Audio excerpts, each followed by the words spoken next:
So, my name is Becca Crum, and I have sort of seen Friends. I've seen a few episodes, like, I've seen a bunch of episodes, not a few, I've seen a bunch. I've seen a bunch of episodes, or parts of episodes, or, just, I know Friends. And they're usually not in order, they're usually random, season 6 to then season 1, or, anything in between. And it's, a cult classic. Everyone loves Friends. Well, either loves it or hates it. It kind of depends on who you ask. But I hadn't really sat down and just watched Friends to, really watch it. Sometimes I'll even put it on as background noise just because it's 20 minutes, it's comedy, it's easy to not pay attention to. So it's easy to just have on. If you just need noise, but not necessarily music. And so I finally sat down and I watched the pilot. And I liked it. I liked the pilot. It was a great way to introduce, this 6 of the most iconic characters of all time. And I have just other thoughts kind of about the pilot. So we'll get right into that. And I do have them written on my notes because I have a horrible memory and it was just easier for me to write them down. So that's what I did. So we'll get into that. So season 1, episode 1, the one where Monica gets a roommate, the one that starts it all. I'm gonna first go over the plot and just kind of go section by section. So the first section is plot, and there's 3 plots to this episode. Monica going on a date, Rachel leaving Barry, and Ross kind of dealing with Carol having left him and being a lesbian and just being divorced. So those are, kind of the 3 big drives of episode 1. So we'll get into Monica goes on a date first. So once the date finishes and it's the next morning and Monica is saying goodbye to Paul, and, she and Paul go out the door to go have their little conversation, and Joey, Chandler, and Rachel scooting the table forward and, to try to, listen in and see and hear what that conversation is and just kind of go about that. It's a very friend thing to do. I loved that part. I thought it was really sweet. It's, they're nosy, they're friends, they're eavesdropping, they want to know about her date, and so they eavesdrop a little bit, and I really like that. And then the whole conversation of, once it was found out that Paul's whole, I haven't been able to have sex for 4 years, since my wife left me thing, that was a line, and Monica not realizing it, and caving, and having sex, and then thinking, oh yeah, he couldn't have sex before me, and I brought him back out, and finding out that was definitely not true, and he's had sex, and it was such a line, and then, everyone kind of making fun of her for that, dude, come on, it's a line, and then, just kind of mercilessly teasing her about it. It's, you can tell they have a tight-knit friendship because they can tease her about this, and, it's hilarious, and it's obvious, and you can make fun of your friends for that. And also, just want to talk about that for, 2 seconds. That is so manipulative and horrible. Fuck Paul. Paul is the worst. You're gonna lie to a woman saying, I haven't been able to have sex in 4 years because my wife left me, to get the woman to sympathize with you, and then you sleep with them, and that's so manipulative and horrible, and you're a shit person, and that's sex under false pretenses, and that's gross and horrible. So fuck you, Paul. Along with them making fun of her for it, I do love when she pushes Joey off the couch. When she pushes Joey off the couch, she kind of just elbows him and he falls. I did love that. I thought that particular part was hilarious. And at the end, when Rachel finds Paul's watch on the ground and she just goes, oh, and she's going to bed and she just does a quick stomp on it. I did like that. I appreciated that a lot. Although he deserved more than just a broken watch. That's for sure. The second plot that I will be going into is Rachel leaving Barry. He, you know, their wedding didn't happen and her entrance is iconic. 100%. That is one of the most iconic entrances for a character ever. You come running into a coffee shop soaking wet in a wedding dress. What more like could you want? Like that's a great character intro and I did love that. But you know, she kind of has to deal with the aftermath and things like that, and it's a hard thing to deal with. And then, you know, at the end, with the reveal of her being the waitress at Central Park, I did like that, where it kind of zooms in and she's like, would anybody like a coffee? And it zooms out and it's Rachel. And I mean, obviously you can hear Jennifer Aniston's voice first before you see her face, but still, it's a nice little reveal, and I did like that a lot. And then finally, the third plot of the pilot of Friends is Ross dealing with Carol and being divorced and Carol being a lesbian. That's something, you know, he has to deal with now. And he's just kind of mopey about it, and to be fair, it's a pretty shitty thing to have happen, you know. You're married to someone for however long, and then they're like, hey, I can't stay married to you for this reason. And in Ross's case, that reason being Carol's a lesbian. It sucks, but, well, it sucks for Ross. It doesn't suck for Carol. I'm happy for Carol. You know, some people find their sexualities late in life, and that just happened to be Carol's case. But so, you know, I do feel for the guy. It sucks. It's a shitty thing to have happen to you, if you're divorced, but life happens, and, you know, and I realize he's kind of a dweller. He likes to dwell on things, in particular when Chandler and Joey are helping Ross kind of build some stuff at Ross's apartment because Carol got everything. Ross, you know, grabs a beer and he's like, oh, this is Carol's favorite beer, you know, like, you know, it's Carol's favorite beer, and oh, and all this, and just, you know, being sad about it. And it's like, dude, it sucks, but it's a beer. You need beer. You gotta get drunk to, you know, kind of deal with this.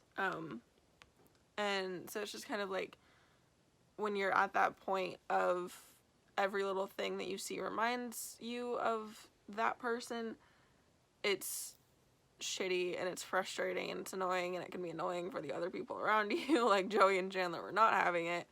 But luckily he has good friends that were there to help him get out of it. So those were the three kind of like main driving plots for episode 1. I think I liked Rachel's the best, just because, you know, it speaks so much to her character, and it's so iconic, and, you know, if anyone has heard of Friends or seen Friends or anything, they're gonna know Rachel's first scene, and her first scene is being a runaway bride, and that's pretty iconic. So I did like that for that reason. The second one for me is Ross. You know, you feel bad, but you also understand, and so it's just kind of like yeah, I want to feel bad for you, and I do, but also I'm glad Carol got to find who she is, and it just unfortunately took being married to Ross to maybe maybe have it come out, or maybe she felt like she had to get married to a man, but then at some point she was just like, you know what, this isn't who I am, I can't do this. So it kind of, for me, brings like these questions that I want answered about Carol's backstory, while also simultaneously feeling bad for Ross, because I do feel bad for him in that moment. And then the third was Monica's date. I just didn't appreciate that Paul, you know, got Monica to bed under false pretenses like that. It's pretty shitty, and I didn't appreciate that much. But yeah, those are kind of my thoughts on the 3 main driving plot points of episode 1. And now, going into the specific characters and just kind of who they are as people and how I saw them and interpreted them and all that stuff. So, the first character that we have is Chandler. I love Chandler. I think a lot of Friends fans love Chandler. I think people who haven't even seen Friends and have just seen memes or clips or videos or, you know, whatever, love Chandler. He is hilarious. He's sarcastic. He's quite cute. You know, he's everything you want in a guy. Like, come on. And so with him talking about his dream of he's in the cafeteria, he's naked, and he looks down, and there's a phone there, and then his mother is calling him. You know, it's an interesting intro to hear. It's like, okay, this is kind of who you are, and you're someone who needs to get your dreams analyzed, because that's not a normal dream. And I know dreams can be random and strange, and, you know, we don't understand them, but there's got to be some level of your brain is trying to tell you something. And if your mother's calling you from a phone that used to be your dick, you might need that analyzed. You just, a little bit. And just his, in general, sarcasm throughout the episode, I really just loved and appreciated. One of my favorite moments, though, in the pilot with him, you know, being sarcastic, is when Rachel asks Joey if she's seen him in anything when he tells her that he's an actor, and Monica goes, she says something, I don't remember the exact title, but it's a Pinocchio, like, play or movie or something, and Joey, you know, doesn't want to talk about it. It was an embarrassing time in his life, you know, it wasn't his best performance, things like that. And Chandler then makes fun of it by singing and dancing to the song that I guess Joey had to sing, and it's just very funny, and it also shows a nice kind of relationship between Joey and Chandler, who live together, and, you know, they're best buds, and Chandler's gonna continue to make fun of Joey for funny and dumb things like that. So I did like that a lot. And then at the end of the episode, you know, once it's revealed that Rachel is the waitress, and they kind of have that revelation, and then Chandler starts talking again, and he's had another weird dream, and I think it's like this time he was Liza Minnelli, and so it's a callback from the first to the last of his, you know, kind of scenes regarding his dreams and things like that, and I thought that was really nice, and I did like that, and I love Chandler, and I cannot wait to see more of him. Phoebe is our next character, and she is an absolute sweetheart. I adore her. You know, she's trying to help Ross when he comes in and cleanse his aura, and, you know, he doesn't want it, but she's just trying to be helpful, and, you know, his aura at that time was very, very negative, and not a good one, and so, you know, she wants to cleanse it, make it clean, make it a little more positive, but, you know, and she also, before that, when Monica is talking about her date, Phoebe wants to make sure that, you know, there's nothing wrong with him, like, he doesn't eat chalk, right? but she just doesn't want Monica to go through what she apparently had to go through with another guy who ate chalk. Which, you know, she's just looking out for her friend, albeit in a weird way, but, you know, she's just looking out. She's a good friend, and that's who Phoebe is as a person, and I love that. And when Rachel is having, like, this panic attack of it's like, I think after she got off the phone with her father, and she, you know, kind of can't breathe and things like this, and she can't calm down, and Phoebe starts singing favorite things to her, albeit she kind of misses a few of the lyrics, but she does start singing it, and it's very sweet, and I love that about her. I think that's just a nice, cute moment for Phoebe, and yeah. And the last thing about Phoebe, which I loved, is something I can kind of relate to. Not the content, but the way she goes about it. She starts talking about how she's lived on the streets since she was 14. You know, her mother had killed herself. She was living with this albino guy who had then killed himself. And, you know, those are traumatic things. Those aren't easy things to deal with, especially for a 14-year-old. And she just talks about them like, oh yeah, you know, got my morning cup of coffee, went to the grocery store, and my mom killed herself. I picked up some fruit. Oh, and then the guy I'm living with killed himself. Like, she talks about it in such a casual manner, and I loved that about her, because it's one of the things that kind of I do. Obviously not that content, but I'll be hanging out with friends or something. Not now, everyone. Don't social distance. Don't hang out with people. Please social distance. There we go. But I would have been hanging out with friends, and I'd bring up something traumatic, but I'd say it in such a casual way, and my friends would look at me like, that's Becca. Like, that's not a thing you can just say like that. And I think that's a lot of my generation's humor. We're oddly blunt about our trauma and things like this, and I think that's really funny. And I think a lot of us can relate to Phoebe in that manner of just like, oh yeah, this traumatic thing happened to me. I'm good. I'm fine. Peachy. And I loved that about her. So the next character we have is Ross. And I think I had mentioned this before when I was talking about the beer thing. He is a bit of a dweller, and he likes to live in the past a little bit, and it definitely takes a lot of time for him to get over something, if he even can.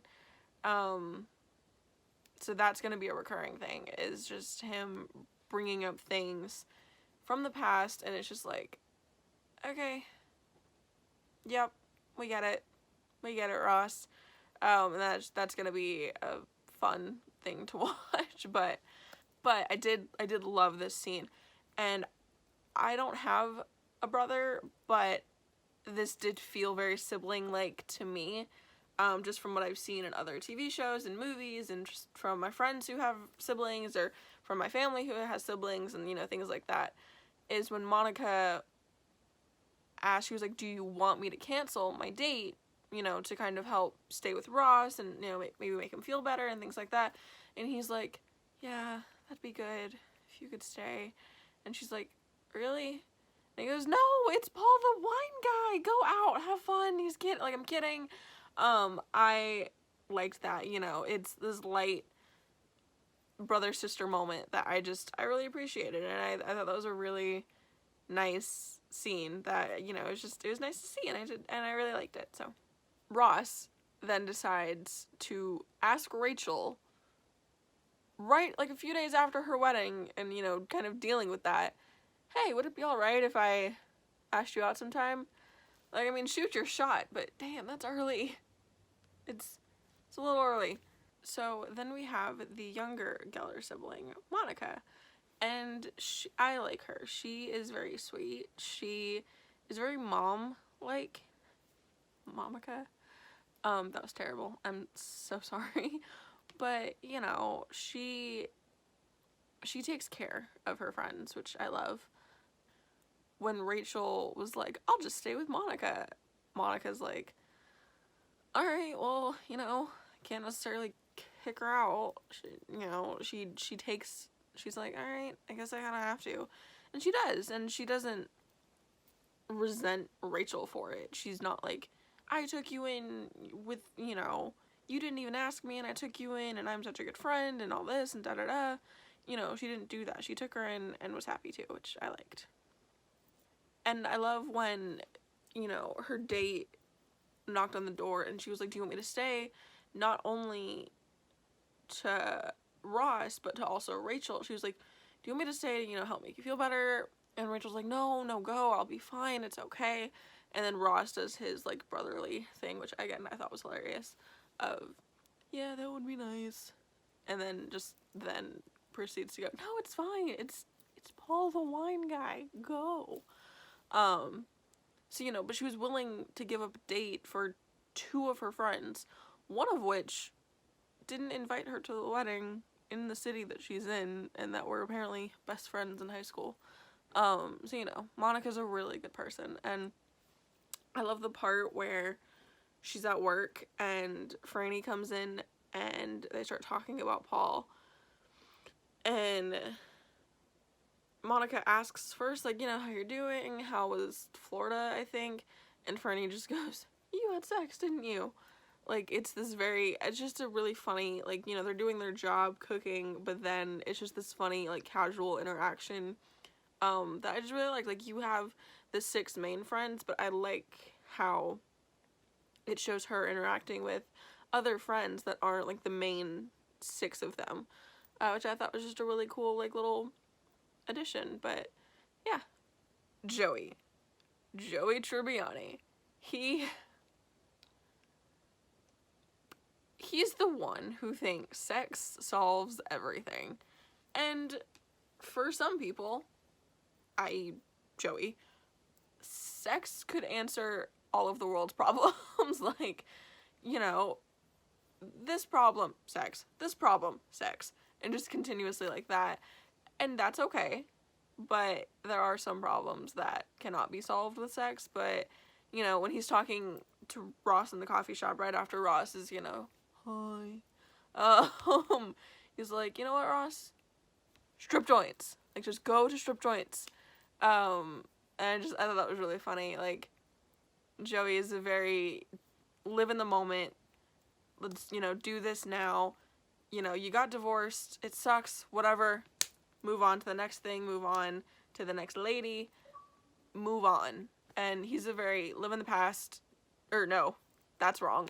He's a very live in the moment, don't think about the past kind of guy. And then Joey, in regards to thinking sex solves everything, he then proceeds to ask Rachel, you know, hey, if you need anything, Joey's right over there, and Chandler's away a lot. While she's in her wedding dress. Like, Joey, come on. Think. But, yeah. But he's also tremendously supportive, especially, like, in his own way, which I will go into later, specifically, with one of my favorite quotes from the show, or one of my favorite kind of, like, scenes. But, like, the ice cream metaphor, that was an odd choice for a metaphor, but it worked. It definitely worked. And so, you know, he's supportive in his own Joey way, and I liked that a lot, so. And finally, Rachel Green. So, there's a lot to say about her. With her conversation with her dad, you know, she does want to be independent. She doesn't know exactly what that entails. Like, she was really only marrying Barry for family reasons, money reasons, you know. She doesn't have a sense kind of how anything else works, and she seems very much like a people pleaser, like with the reason she got married, you know, it took her wedding day to realize that she didn't love Barry, and it sucks it took her that long, but, you know, it happens, and she's like, I don't want to do this. This isn't who I love. I don't want to be with him. And I love the shoe metaphor with the purse and the hat and all that. Like, she's like, you know, my whole life, everyone has told me, you're a shoe, you're a shoe, you're a shoe. And she's like, I don't want to be a shoe. What if I want to be a purse or a hat? Like, she, you know, she kind of hasn't been able to think for herself in 20 some odd years. And this is the first time she kind of gets to do that. And it's hard for people pleasers to break out of that habit, and so running away from your wedding is definitely a great step one. But, you know, she's spoiled, but she's also a people pleaser, which is definitely an interesting combination. One thing I didn't love, though, and I don't know if it's just the 90s or what, but, like, she's like 20-something years old and she still calls her dad daddy. I don't love that. That's not my favorite thing in the world. I think it's weird when, like, adults call their parents, like, mommy or daddy. It's not my thing. It's always kind of been odd to me. If you do it, that's great. I'm glad for you. It's just not my personal thing. So yeah, I feel like we're gonna be getting a lot of that from her kind of as the series goes on, so it happens. One thing that definitely spoke to her character was, you know, maybe I don't need your money. And then it's very clear that he hangs up and she goes, wait, no, I said maybe. She's like, yeah, she wants to be independent, but she doesn't kind of realize that entails not having her dad's money to fall back on, and that's a kick in the face to her that she's never had before. So it's something that she has to kind of deal with eventually. So with her getting married so in the scene, there's a scene that kind of near the end where she's cutting up the credit cards, and the gang is kind of like, you know, you can't live off your dad forever, and she's like, I know, that's why I was getting married. Like, that's very Rachel from, you know, what I've seen so far, and that shows a lot of room for character development to, you know, someone who is so used to living off her dad's money and all this stuff, and she now has to kind of deal with the repercussions of being like, no, I don't want your money. She has to deal with the repercussions of that, and that's hard. I do particularly love the scene where she's watching this rom-com, or just romantic movie. I don't know what the name of it is, but she's crying and watching, and she's just crying into her wedding dress, just holding it and just using it to, like, wipe her tears. I feel like a lot of people have been there. Not necessarily with the wedding dress part, but at least the crying while watching rom-coms and just, oh, I wish that was my life, and just being very sad about it. And yeah, I feel like a lot of people can relate to that particular part. So that was all the characters, all, you know, 6 friends, and I think they're all great so far. Chandler is hilarious. Joey is adorable. Phoebe is so kind and so sweet. Monica is very mom-like, you know, she wants to help. And then Rachel is someone with lots of room for character development, which I think is a very important character to have. So, and now we're moving on to my favorite quotes from the pilot, which I am very excited to talk about, because shows with things that I can quote make me happy. And I know Friends has a lot of iconic ones, but I feel like there's a few gems in the pilot that aren't talked about enough. So this quote is from Ross's first scene, and it's, hi. But my favorite part is Joey's response, which is, this guy says hello and I want to kill myself. Like, it's they're friends, and you can make fun of that, and I thought that was really funny, and a testament to how Joey deals with Ross, and Ross being who he is. But I liked that. I thought that was really funny, kind of opening for them.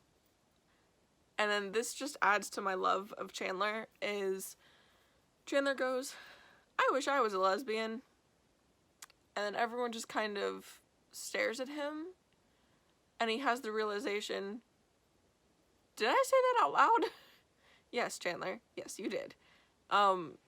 It's a reminder that there's a lot of times where you think you say something in your head, but nope, you say it out loud. And if you say it out loud in the wrong place, you're gonna get stares and people judging you. And it's just really funny. And, you know, it's awkward and it's funny, like Chandler. And I like Chandler, so. Okay, so this I have to read off my laptop because it's quite long and I have a terrible memory, so. This is when Joey, Chandler, and Ross are at Ross's apartment, and Joey and Chandler are helping Ross. "What are you talking about?" Oh, and this is Joey.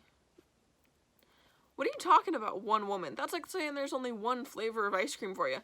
"Let me tell you something, Ross. There's lots of flavors out there. There's Rocky Road, and cookie dough, and bing, cherry vanilla. You can get them with jimmies, or nuts, or whipped cream. This is the best thing that ever happened to you. You got married. You were like, what, 8? Welcome back to the world. Grab a spoon." And Ross goes, "I honestly don't know if I'm hungry or horny." And Chandler just, in Chandler fashion, says, "Stay out of my freezer." I love this. This is a very guy trying to make another guy feel better. I'm not a guy, but I've been around guys, and this feels accurate. You know, it's like what Joey had said earlier when Ross was down. He was saying, you know, go to a strip club. Strip clubs are where it's at, my dude. Like, come on, let's go. Strip clubs are gonna make you feel better. It continues with that of who Joey is. Like, dude, yeah, your divorce sucks, but now you could have sex with a bunch of other women. Let's go, let's go, let's go. And as always, Chandler's response was 10 out of 10. And I love Ross's response to it as well. Just like, I get the metaphor, but because the metaphor was all ice cream, I really can't tell if I'm hungry or horny. And it's just, I thought that was hilarious. And I thought that was a very guy and very funny interaction and, you know, friendship circle. And of course we have more Chandler quotes because I'm gonna love a lot of his in this series. But he has to go to work and he's like, "All right, kids, time to go to work. If I don't input those numbers, doesn't make much of a difference." And I know there's this running gag of no one knows what Chandler's job actually is. And that kind of just adds to it, or at least it, because it's the pilot, it starts that gag. And it's just very funny, and it also kind of shows that Chandler doesn't care much about his job. He's like, yeah, I gotta get to it, but, you know, it doesn't really make much of a difference if I'm there or not. And I really liked that, so. This kind of shows the old friendship between Monica and Rachel is right after Monica's date with Paul, or the morning after Monica's date with Paul, and her and Rachel are talking. And Monica was talking to Rachel, and she's like, "Well, do you remember you and Tony DeMarco?" And Rachel goes, "Yeah." It's like that with feelings. And it's just like, yeah, you can make fun of your friends for kind of sleeping around. Not necessarily slut-shaming or anything, just like, you know, you were really attached to that guy, but I'm also really attached to this guy, but even more so because there's feelings involved. And I liked that little showcase of friendship. I love this Phoebe quote so much. It's like this scene, but it's kind of Phoebe who takes the cake of it. Ross, you know, is gonna have Joey and Chandler help out with, like, building stuff and putting stuff together in the apartment and all that stuff. And Chandler goes, Phoebes, do you want to help? And she's like, oh, I could, but I don't want to. And she's just like, she's very sweet, but also very honest. And I just really like that. I thought that was a cute, like, very, I don't know, it's just like, I could help, but I don't want to. And it's just like, alright, well, you're honest about it, so what else could we ask for? And I love that. And finally, my favorite quote from the pilot, and a very accurate one too, from the 90s to now to whenever. Welcome to the real world. It sucks. You're gonna love it. Yeah, that's pretty accurate, and I can appreciate Monica well for that, because it's true. She speaks the truth when it comes to that. So, I like that quote a lot. And then I just have, like, general thoughts about the episode. So these don't really correlate with anything particular in those other categories. It's just like, this is what I thought of in that moment of, oh, okay. And there's a few. So the first one is the theme song is no doubt iconic. Everyone knows it. Everyone knows the claps. It's an iconic theme song, and it might get annoying fast while I'm binging this, but that's why there is a skip intro button. But it is a good song, and I do like it. And if it wasn't, like, associated with Friends, like, as this famous theme song, I could probably listen to it as a regular song, which I like. I like theme songs that can do that, where it's like, you can listen to this and it be like a regular song and not particularly a theme song. Like the Psych theme song, that one I can listen to as just like a regular old song, because it has words, but it also, you know, and it is particular to Psych, but it's still done in a way where it's not like, Sean and Gus go on adventures as a fake psychic detective thing. You know, it doesn't do that. It's, you know, and Friends does the same thing, which I really like, so. The next one is something I had mentioned previously, but Rachel's entrance is iconic. How much more iconic can you get by running into a coffee shop soaking wet in a wedding dress? When Monica is introducing Rachel to everyone, and she's like, you remember my brother Ross, and Ross gets up and the umbrella pops out, I really liked that. Like, I obviously know what that was supposed to be, and I thought that was really funny, and I liked that. That was good. Rachel's dress, like, it's stunning. It is an absolutely gorgeous wedding dress. Because it's not, you know, too 90s. It's not just, it doesn't scream 90s. The headband with the veil, like, weirdly attached to the back of it, that part screams 90s, but the dress itself, stunning, gorgeous, I love it, wonderful. 10 out of 10. I would wear that. And mine and Rachel's styles are not very similar, so.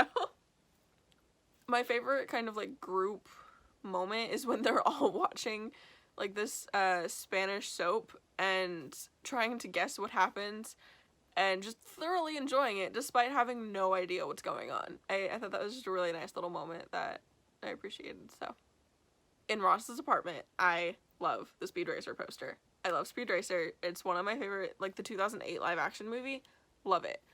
I've been meaning to watch the animated series, and I feel bad that I haven't because I love the live action movie so much. And I know the live action movie was, like, stupid cheesy, but I loved it. It's one of my favorite movies, and so, I don't know, seeing a poster for Speed Racer just made me happy, so.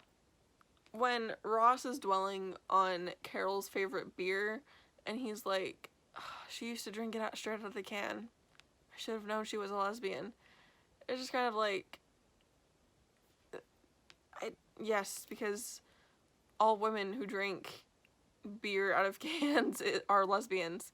I drink beer out of a can. Well, to be fair, I don't really drink beer that much. I don't really like beer. I don't think it tastes good. But when I kind of did or do or whatever, I would drink it out of the can. Doesn't make me a lesbian. I'm not. And so it's just kind of like a kind of thing. But I feel like we're gonna get a lot more of those jokes, and it's gonna be like that was funny, I guess, but kind of moments. When Rachel was leaving the voicemail for Barry, you know, she wasn't wrong. Sex with socks on? Like, aren't you gonna get all, like, hot and sweaty anyway from the sex part? You really want your feet to be, like, trapped in, like, these cloth prisons? Do you really want that? That just doesn't seem comfortable. Like, at all. So she's kind of right. Like, from that alone, I don't blame her for leaving Barry. So. This screamed 90s. The Ross being like, I don't know who to ask out. And then it just fading into, like, this sad looking out the window. It's raining, and fading into Rachel very sadly looking out the window while it's raining. I was just kind of like, oh, and the sad songs playing in the background. I was just like, oh, good Lord, I forget that this show was made in the 90s. Like, but it happens. It's, you know, it was made in the 90s. I should expect this. I should know that this is happening. So one thing that got me, and I don't know how old they were when they filmed. I'm sure they were in their 20s, like late 20s maybe. I don't know. But they're in their 20s, and Monica, Chandler, and Ross all have very adult jobs. Ross works in a museum, although I don't think that was revealed till episode 2, but like I said, I know, like, random things from friends just from being around. Monica's a chef, and Chandler works with numbers, which is generally a very adult job. Like, y'all are in your 20s. I'm 21, and I am nowhere near any of that. And they don't look in their 20s. Well, I mean, they look young, obviously, but they still look more adult than, like, I do. And I'm just like, I've looked the same, like, my whole life.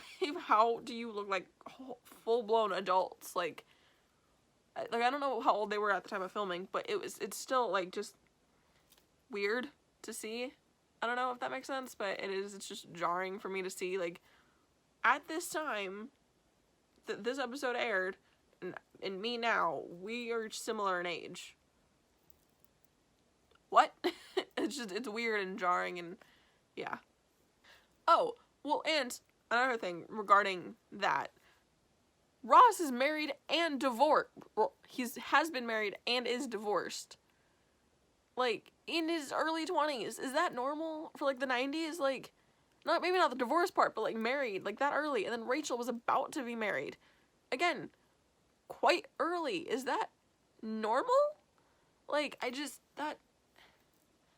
know. It's how I felt when I was watching Mamma Mia as well. Like, Sophie's 20 and getting married. Is that normal? Like, that terrifies me. I don't like that. So yeah, that was just an odd, off-putting thing.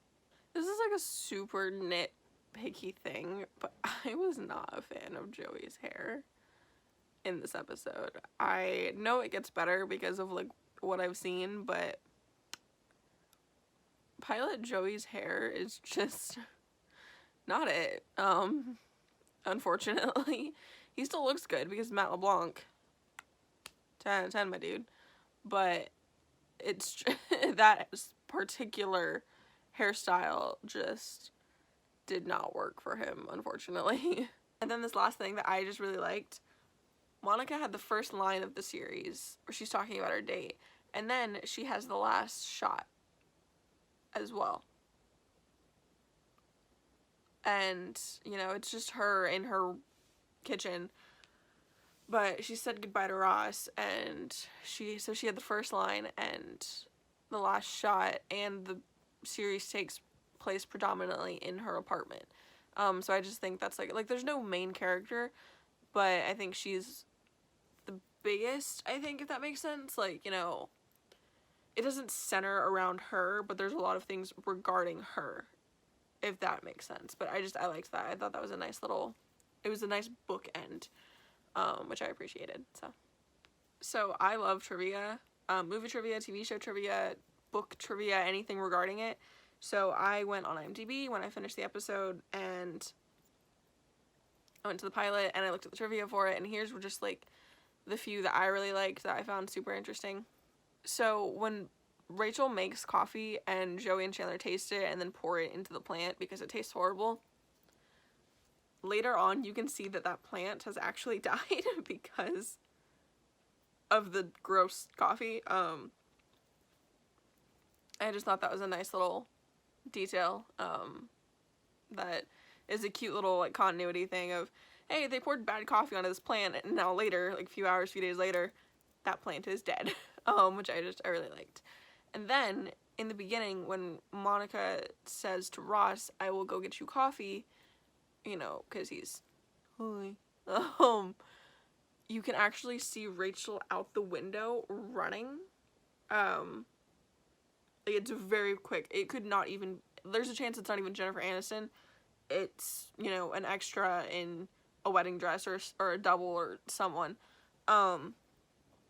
But you can very, very quickly, you have to really look for it or like pause it and like slow it down to see, you know, a girl in a big white dress and veil running, and you can see it through the window it was probably her running to the building to find Monica.